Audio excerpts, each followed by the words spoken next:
Dear student, इस video में हम लोग क्या डिस्कस करने वाले हैं? क्यूबॉइड के बारे में। हम लोगों ने ऑलरेडी कुछ ज्योमेट्रिकल टर्म्स पढ़ लिए। पेरीमीटर क्या है, एरिया क्या है, वॉल्यूम क्या है, यूनिट कन्वर्ट कैसे होते हैं, डिवाइड मल्टीप्लाई वाली चीज़ें पढ़ ली। अब आते हैं क्यूबॉइड के बारे में। तो देखिए क्यूबॉइड शेप दिखता कैसा है। आपने जूते का डब्बा देखा होगा, फैंसी डब्बा नहीं, नॉर्मल पहले के जो जूते के डब्बे आते थे, कैसे आते थे? देखिए देखिए को बनाना कैसे, देख लो। एक रेक्टेंगल बनाना, इधर रेक्टेंगल यानी सारे टर्न 90 डिग्री के, थोड़ा सा आगे घिसका के इस तरह बना लिए, इसके एज से इसके एज को जोड़ दो। ये क्या हो गया आपका क्यूबॉइड, ठीक है। आया ना? मैं थोड़ा अच्छा से बना दो, दिख नहीं रहा था।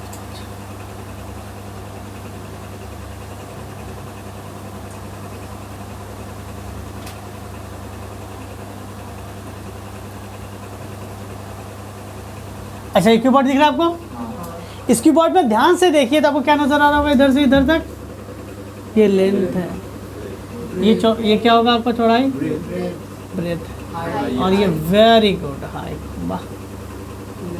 अच्छा, इस क्यूबॉइड को आप इमेजिन करो ना, आपने एक फ्लैट खरीदा है, या आपके क्लासरूम को इमेजिन करो। अगर वो ऊपर भी जिस तरह यहाँ पे एल्बेस्टर था, एल्बेस्टर की तरह नहीं, इमेजिन करो ऊपर भी ढलाई है सीमेंट वाली, तो कैसा दिख रहा होगा? इस शेप का दिखता है। अंदर से रूम कैसा दिखता है? ऐसा। क्लियर है? अब देखो वहाँ पे, आप नीचे ज़मीन पे देखो तो आपको ये दिख रहा होगा। मैं इसे क्या कहूँगा? लेंथ। इसे क्या कहूँगा? इसे क्या कहेंगे? क्लियर है? अच्छा बताइए, इसमें कितने सरफेसेस है? यहाँ पे कितने सरफेस है? अच्छा, कितनी दीवारें हैं बताइए, बताओ। अगर मान लो कि मुझे कहा अंदर में टोटल पेंट करो, छत जमीन सबको पेंट करो, कितना सरफेस पेंट करना पड़ेगा? 4 दीवार, एक बॉटम और एक ऊपर। तो मैं कह सकता हूँ क्यूबॉइड के पास क्या होता है? 4 वॉल। अगर रूम होता तो मैं क्या कहूँगा? 4 wall, 1 floor and 1 ceiling. Spelling देख लीजिएगा, ठीक है? या छत भी लिख सकते हैं, समझिए रहे हैं आप लोग। देखिएगा 4 वॉल है, 4 वॉल को यहाँ पे कहा जाता है लैटरल सरफेस। क्या कहा जाता है? क्लियर है? आपको लैटरल सरफेस के समझा दिया। तो लैटरल सरफेस मतलब क्या? वॉल को कह रहा है, ठीक है। फ्लोर तो पता है, बॉटम को, और सीलिंग यानी छत को। क्लियर? तो टोटल नंबर ऑफ सरफेस कितने हो गए इसके पास? 6 सरफेस हो गया। कितना सरफेस हो गया? 6 सरफेस हो गया, ठीक है। टोटल इसके पास क्या हो गए? 6 सरफेस हो गया। अब देखिएगा, मैं इसको आपको समझाने की कोशिश करता हूँ। अगर मैं कहूँ, अच्छा रेक्टेंगल के एरिया का फॉर्मूला किसी को याद है? रेक्टेंगल का एरिया का फॉर्मूला, रेक्टेंगल ऐसा दिखता था, ये लेंथ, ये ब्रेथ। देखो 2 ही चीज़ें है, यानी 2D फिगर है ये। और इसके पास 3 चीज़ें, यानी क्या है? ये 3D फिगर है। अच्छा, 2D फिगर, रेक्टेंगल का एरिया क्या था? Very good, length into breadth unit square. अब समझ आएगा यूनिट क्यों लिखते हैं? मुझे पता नहीं, मीटर भी हो सकता है, सेंटीमीटर भी हो सकता है। मीटर होता तो मीटर स्क्वायर होता, सेंटीमीटर होता तो सेंटीमीटर स्क्वायर होता। तो मुझे पता नहीं है तो मैंने यूनिट लिख दिया। आपको जब पता रहेगा आप डाल दीजिएगा वैल्यू। क्लियर है? अच्छा देखिएगा, रेक्टेंगल का जो एरिया था, रेक्टेंगल आपका जो दिखता है शीट इस तरह से दिखता है, ये लेंथ, ये ब्रेथ। रेक्टेंगल का एरिया क्या होता है? लेंथ इंटू ब्रेथ होता है। हाँ या ना? यानी इसको मैं पेंट करूँगा तो मुझे लेंथ इंटू ब्रेथ का इतना मल्टीप्लाई लगेगा। अच्छा बात सुनिएगा, इतना ही बताया अभी तक। अब बताइए, ये जो आपको रूम दिख रहा है जहाँ पे आप लोग हो, आपका फ्लोर किस शेप का है? जहाँ पैर रखे बताओ तो ये फ्लोर देख के बताओ। अच्छा, रेक्टेंगल में ये क्या कहला रहा है आपका? ये कहला रहा है ब्रेथ। तो ये मैं कह सकता हूँ रेक्टेंगल है? ये मैं कह सकता हूँ रेक्टेंगल है? हाँ या ना? तो मैं लिख सकता हूँ एरिया ऑफ बेस क्या हो गया? एरिया बेस क्या होगा? Length into breadth unit square. हाँ या ना? लेंथ इंटू ब्रेथ, क्यों? रेक्टेंगल शेप है। क्लियर है? अच्छा, एरिया ऑफ 4 वॉल यानी लैटरल सरफेस एरिया, यानी इसी का दूसरा नाम क्या है आपका? Lateral surface area. अब मुझे बताइए, ये दीवार ये दीवार जो आप देख पा रहे हैं, मान लीजिए ये जगह भी ब्लॉक होता है, ये भी यहाँ पे दीवार लगी होती है, ये कौन सा शेप होता? जैसे इस दीवार को देखो ना, ये दीवार कौन सा शेप है? रिक्टेंगल है सर, सभी के सभी रिक्टेंगल है। ये देखो ना, ये लेंथ ये उसके बराबर, ये इसके बराबर, हाँ या ना? आप ही देखो ना, ऐसे देखो, ये क्या है आपका? अच्छा, मैंने ऑलरेडी बताया था इस रूम में, ये क्या है? लेंथ, ये है ब्रेथ, ये है हाइट। तो बताओ रेक्टेंगल का एरिया क्या होता है? इस साइड से इस साइड को गुना करते हैं, यानी लेंथ से ब्रेथ को गुना करते हैं। अच्छा, ये साइड क्या है इसका? देख के बताओ ना बाबू, ब्रेथ है, ऊपर वाला क्या है? लेंथ। तो ये हाइट है, ये हाइट है। तो रेक्टेंगल का एरिया क्या था? इस साइड से इस साइड को गुना किए थे। यहाँ पे किससे किसको गुना करेंगे? ब्रेथ से हाइट को। इस रूम को किससे गुना करेंगे? ये ब्रेथ है और ये हाइट है, तो इसका एरिया आ जाएगा। तो मैं लिखूंगा ब्रेथ इनटू हाइट। 4 दीवारें हैं। अच्छा, आपके पीछे जो दीवार है, जस्ट आपके पीछे, ये जो सेम हाइट क्या आएगी? ये जिस हाइट का है उससे ये भी रहेगा। ये क्या है आपका? ये क्या है आपका? इसका एरिया क्या होगा? ब्रेथ इनटू हाइट, यानी 2 ब्रेथ इनटू हाइट हो गया, यानी 2 इंटू ब्रेथ इनटू हाइट, हाँ या ना? तो 2 दीवारें हो गई। अब बताइए इस दीवार के बारे में। ये सेम हो रहा है। अच्छा बताइए, ये क्या है दीवार? ये दीवार क्या है? ये क्या है आपका? लेंथ। वेरी गुड, एकदम सही, लेंथ इनटू हाइट ये वाला आ गया। तो ये दीवार क्या होगा? लेंथ है ये हाइट है, तो लेंथ इनटू हाइट। तो क्या हो गया? 2 बार लेंथ इनटू हाइट। इन दोनों से क्या कॉमन निकल रहा है? 2 निकल रहा है, h निकल रहा है। तो मैं क्या लिख सकता हूँ? Breadth plus length. ठीक है, देखिए इस दीवार को क्या कहेंगे? Breadth into height. ये भी दीवार तो ब्रेथ इनटू हाइट। अगर मुझे पेंट करने का ऑर्डर मिला, मुझे पता है जितना एरिया इसका लगेगा उतना एरिया इसका भी लगेगा, तो 2 बार लिख दिया ब्रेथ इनटू हाइट। इस दीवार को सामने वाली दीवार को पेंट करेंगे तो क्या होगा? Length into height. इसके जस्ट पीछे वाला दीवार क्या होगा? Length into height. नंबर दे देगा, मैं आपको जो समझा रहा हूँ यहाँ पे। लेंथ इनटू हाइट 2 बार आ गया। अब ध्यान से देखिए, ये हो सकता है आपका।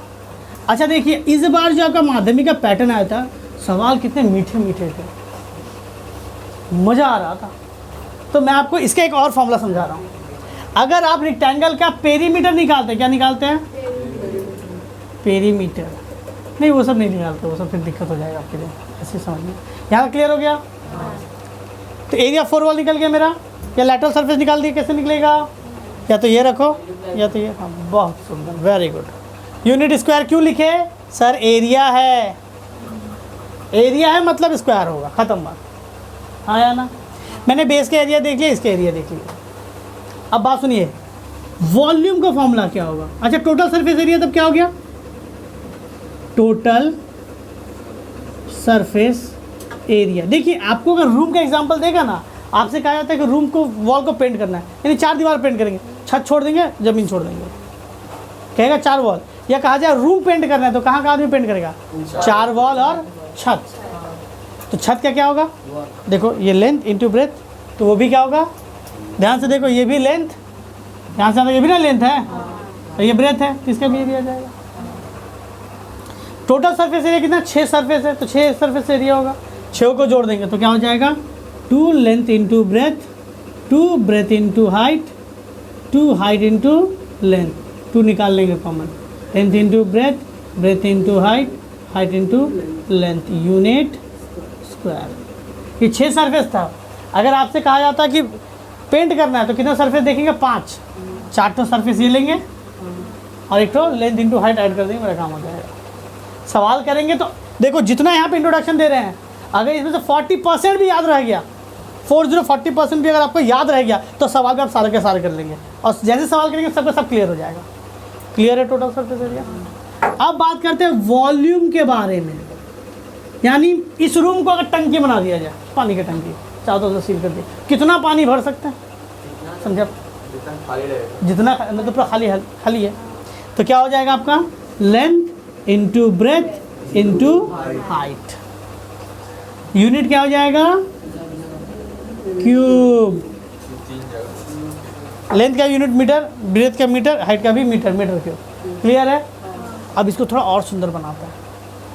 ध्यान से देखो, लेंथ इंटू ब्रेथ को क्या कहते हैं हम लोग? Area of. तो मैं इसको लिख सकता हूँ वॉल्यूम का एक और फॉर्मूला, एरिया। वेरी गुड, बहुत सुंदर, बहुत खूबसूरत। Area of base into height of container, क्या हो गया? Unit cube. क्लियर है? आया ना? अब एक बार सवाल पूछा जाता है कभी कभी ऐसे ही, थोड़ा मजा मस्ती के लिए बच्चों से, इस रूम में सबसे लंबा रॉड कितना मीटर का डाला जा सकता है, या कितना यूनिट का डाला सकता है? अब बच्चा लोग को लगा लेंथ है, हाइट है। नहीं, लेंथ ब्रेथ हाइट से भी ज़्यादा आ सकता है। डायगन नहीं आएगा, कोना को नहीं आएगा, इस कोना से लेके उस कोने तक। तो डायगोनल बराबर, ऐसे समझो ना, ऐसे इस कोना से इस कोना। तो डायगोनल का फॉर्मूला इसमें होता है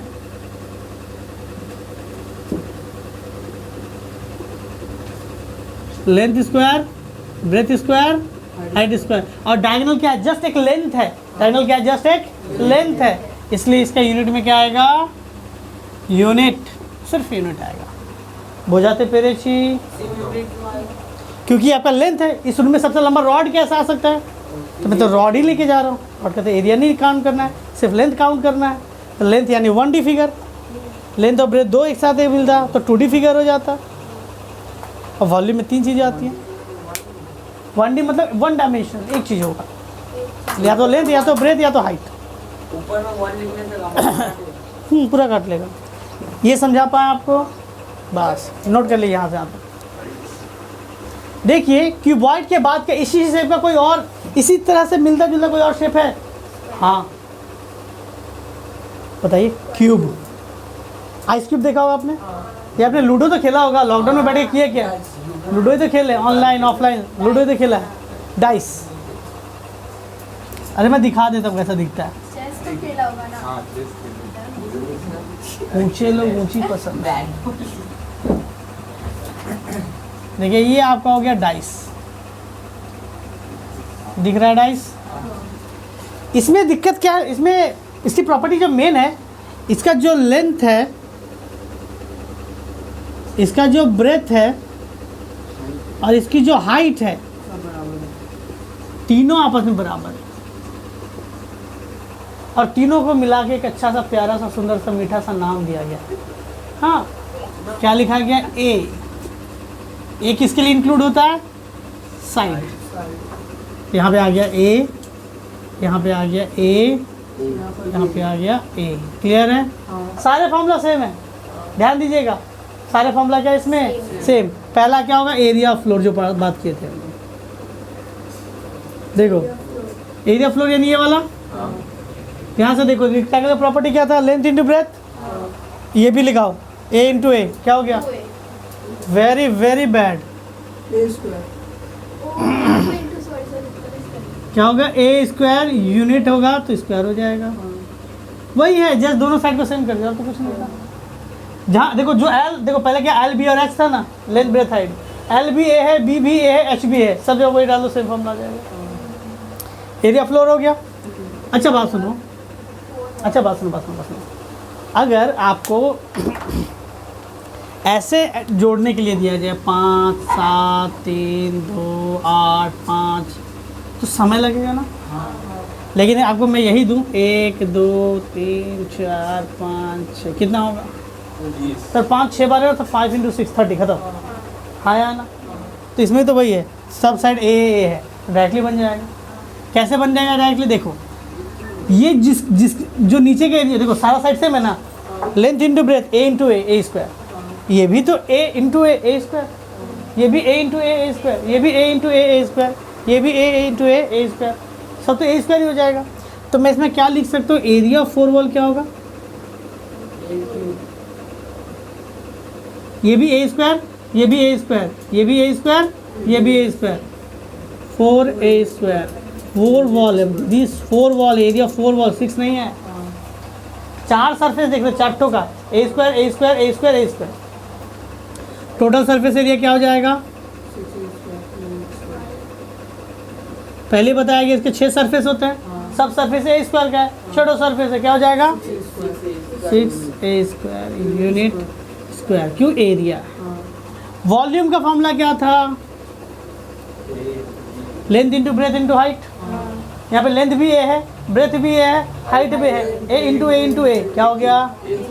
ए क्यूब, यूनिट क्यूब। इसमें भी लिख सकते हैं area into base into height, area of base into height, ये भी लिख सकते हैं। और इसमें क्या था? डायगोनल। क्या था? डायगोनल क्या है? हम लोगों ने पहले क्या पढ़ा था? L square B square H square पढ़ा था ना। एल भी तो यही ए है, ये भी तो ए है, ये भी ए है। मैं क्या लेता हूँ 3a स्क्वायर, 2 ए के बदले 2a निकल जाएगा और रूट 3 बच जाएगा, यानी रूट के अंदर 3 और a बाहर में, तो क्या हो जाएगा? रूट 3a यूनिट हो गया। क्लियर है? बस नोट कर लीजिए, सवाल करेंगे। यही था इंट्रोडक्शन क्यूबॉइड का। अब सवाल करेंगे और सारी चीज़ें ईजी होती जाएंगी। देखिए 2 सवाल आपको बोर्ड पे दिया गया, ध्यान दीजिएगा। बहुत ही ज़्यादा इजी सवाल, बहुत ही ज़्यादा इजी सवाल है। देखिए क्या कह रहा है पहला सवाल, the length breadth and height of a cuboidal room. अच्छा एक और मैं बात बता दूं, क्यूबॉइड का दूसरा नाम होता है पैरालेलोपाइप। क्या नाम होता है? पैरालेलोपाइप भी क्यूबॉइड को कहा जाता है। आपसे क्या कहा गया? The length breadth and height of a cuboidal room are 5 metre, 4 meter and 3 meter respectively. Let us write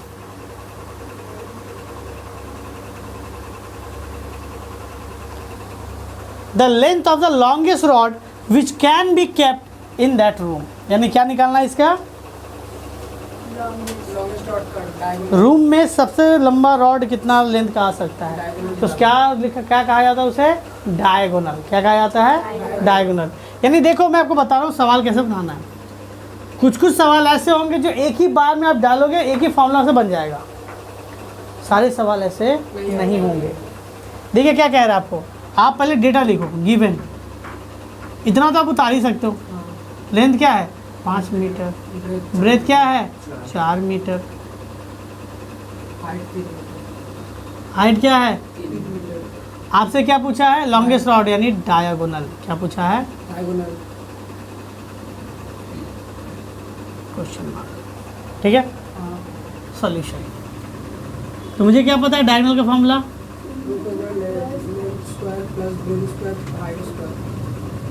अच्छा, कुछ तेजस्वी लोग होते हैं, आपको पता है ना, हमारे प्रधानमंत्री ने एक वर्ड बहुत अच्छा बोलते हैं, तेजस्वी लोग। कुछ तेजस्वी लोग हैं, तो मैथ में भी कुछ तेजस्वी स्टूडेंट होते हैं, वो ऐसे करते हैं, पता है, उसको फिर ऐसे लिख देते हैं। अगर मल्टीप्लाई है तो ऐसा होगा, प्लस है तो ऐसा नहीं होगा कि 2 के बदले 1 को लिख देंगे प्लस, ऐसा नहीं लिखिएगा। और क्या है आपको देखना है कि तीनों का यूनिट सेम हो, ये भी मीटर, ये भी मीटर, ये भी मीटर। लेंथ क्या? 5 मीटर यानी 5 का स्क्वायर। ये क्या हो गया? 4 का स्क्वायर। ये क्या हो गया? 3 का स्क्वायर। 25 plus 16 plus 9, 16 9 25, 25 25 50। 50 को क्या लगेंगे? 5 इंटू 5 इंटू 2, 2 के बदले 2 निकल जाएगा, 5 रूट 2। यहाँ पे क्या हो जाएगा? मीटर। तो रूम में सबसे लंबा रॉड कितना मीटर का आएगा? 5 रूट 2 मीटर का आएगा। देखिए ये एक बार में आपका सवाल बन गया। ठीक है, हो गया वाला। अब दूसरा सवाल क्या है? अब तो पहले उतार लो, फिर मैं दूसरा देखता हूँ। देखिए नेक्स्ट सवाल क्या है, the area of one side of cube. Cube यानी कौन सा फिगर जो सेकंड टाइम में लोग डिस्कस किए? बात सुनो, उसका the area of one side of cube. ठीक है, क्यूब इसी को कहते हैं ना। क्या कह रहा है? एरिया। क्या कह रहा है? One side, one surface. अच्छा बताओ इसका एक सरफेस का एरिया क्या था? एरिया पहले गिवन लिख लेना, given area of one surface कितना है? 64 स्क्वायर मीटर। समझ गए? बहुत बार क्या तो हम लोग को डेटा समझ नहीं आता, लेकिन यूनिट से समझ जाते हैं कि वो क्या है। स्क्वायर यानी एरिया है। पूछा है क्या? वॉल्यूम। क्या पूछा है? मैंने क्या कहा, आपको हो सकता है एक बार में आंसर ना मिले, तो याद रखो जो डेटा दिया है उससे बनाते चल जाओ। आपको क्या पता है? क्या है ये? One surface. अच्छा बताओ वो वन सरफेस का एरिया कितना होता है इसका?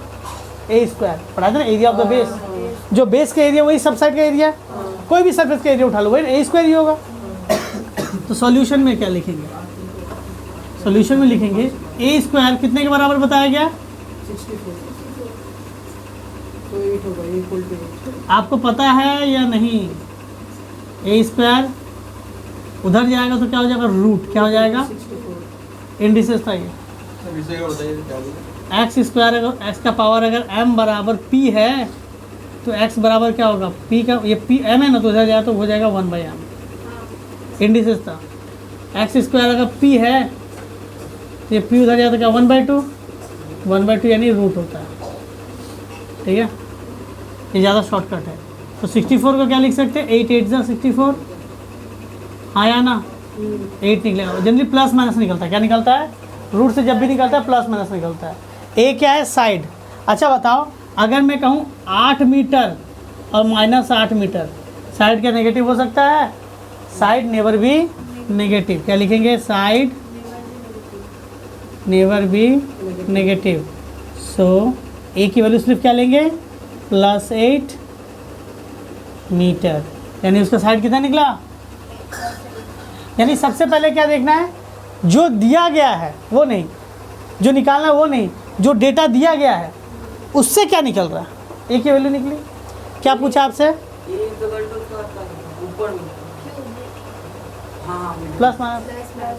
प्लस रूट से जब भी कोई निकलता है प्लस माइनस होता है। ये आपका एक्यूरेट तरीका है, वरना बच्चा लोग क्या लिखता है पता है? A square equal to 64, a is equal to 8 square, ना ए इज इक्वल टू 8। ऐसा भी लिखा जाता है बट ये उतना एक्यूरेट नहीं है, ये ज़्यादा एक्यूरेट था। क्लियर है? ए की वैल्यू आ गई। अब क्या पूछा है? वॉल्यूम। क्या पूछा गया है? वॉल्यूम क्या होगा? ए क्यूब, यानी 8 का क्यूब। 8 8 8 512 आप कह रहे हैं तो 512 मीटर क्यूब हो गया, या क्यूबिक मीटर हो गया आंसर। समझा पाए? तो इस वीडियो में इतना ही, और हम लोग बहुत सारा आपका छोटा छोटा सवाल ऑफलाइन करेंगे, उसके बाद ये सब करेंगे। ठीक है, इसमें इतना ही।